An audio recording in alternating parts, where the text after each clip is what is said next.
Dawn in Havana. Perhaps at no other time in Cuba's history has the start of a new day held so much promise. Now, a country mysterious to many is giving the Northwest its first glimpse of an exciting future. Our Cuba connection starts with Alaska Airlines, who launched the nation's first West Coast flight. We figured we had to have a seat on. Yeah, hard to believe after more than 5 decades of being closed off and months of planning, we are finally on the first West Coast flight.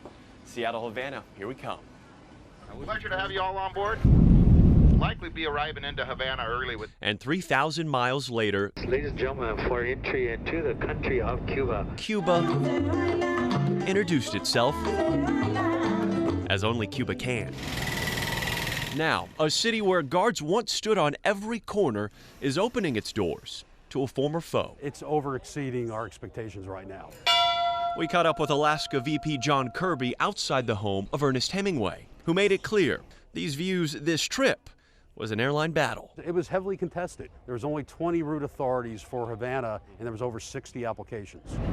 Right away, you knew a lot of people were going to be disappointed. But for those of us who made it here and met the people who call Havana home, we found their country at a crossroads.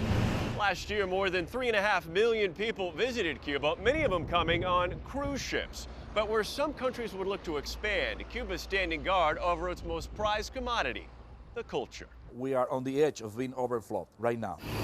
You need more taxi drivers and bartenders than hotel managers. With U.S. visitors expected to double this year, the question is, can Cuba grow fast enough to take advantage of a business boom with its neighbor to the north? We have many things we could share, so as many things we could have difference. But the most important idea is that the only one who will be changing Cubans are the Cubans itself.